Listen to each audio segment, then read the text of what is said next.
Hi all, I am Ashwin Unnikrishnan, doing my postgraduate program in management at IIM Tiruchirappalli. This video is taken as a part of project of the course Indian Economy and Policy. The impact of startups on Indian economy. With the present generation working on new and innovative ideas, India is set to perform exceedingly well on the world stage in years to come. Setting up of small businesses by these young entrepreneurs is definitely going to boost the Indian economy in the near future. As we all know, Startup India is much appreciated, much needed, and an innovative initiative of the Government of India for encouraging people for startup in India. The vision behind Startup India is to drive sustainable economic growth and accelerate employment opportunities.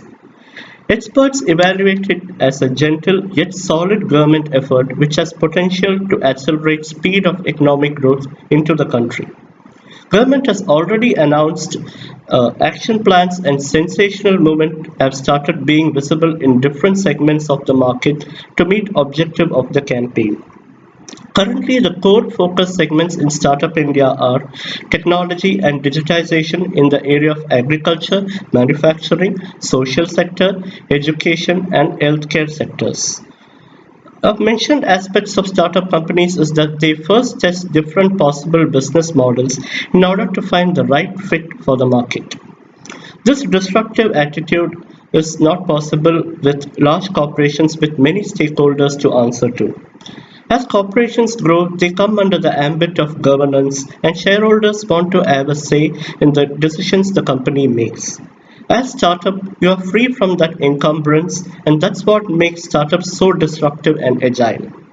Startups work in an environment of changing technology and try to maximize profits by innovation. This induces backward and forward linkages which stimulate the process of economic development in the country. To see how startups are actually making a disruptive difference, let's take the handicraft edge sector for example.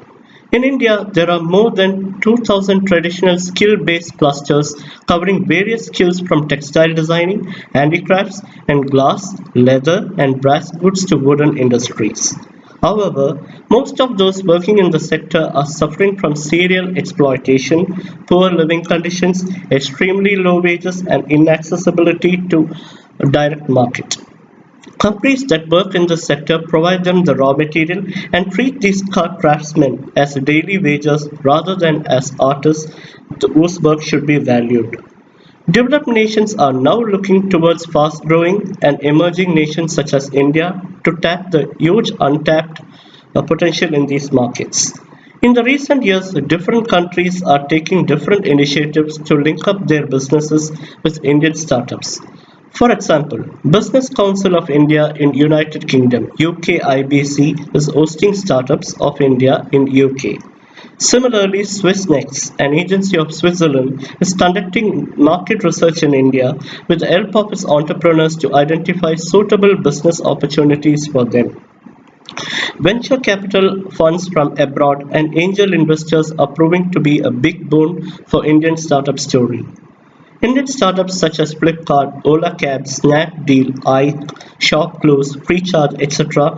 receive various rounds of follow-on financing as well as either from their existing investors or from any new investors. These various rounds of funding also help these firms hire more talent into the company.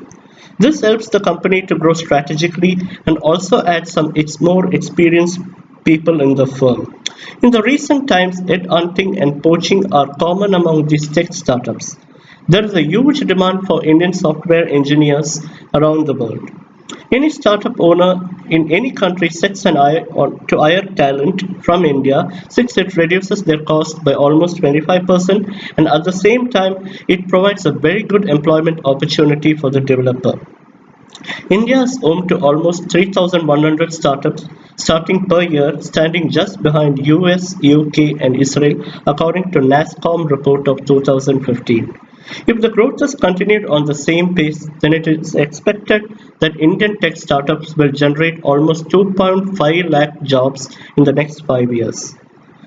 India is also set to enjoy demographic dividend, and it is anticipated that by 2020, India will be home to a 112 million working population falling in the age bracket of 20 to 24 years as compared to that of 94 million workers of China.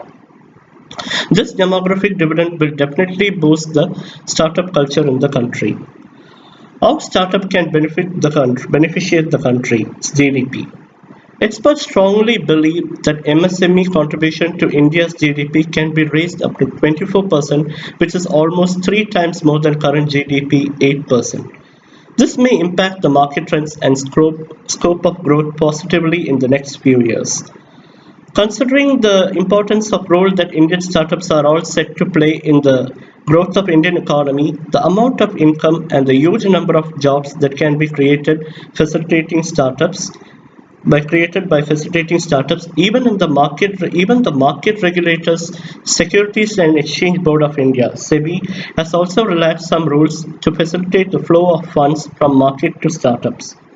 Hence, taking into consideration to all the above developments, it can be concluded that indigenous startups will not only make the lives of people easier through the affordable and convenient services, but will also act as a major booster for development and progress of Indian economy.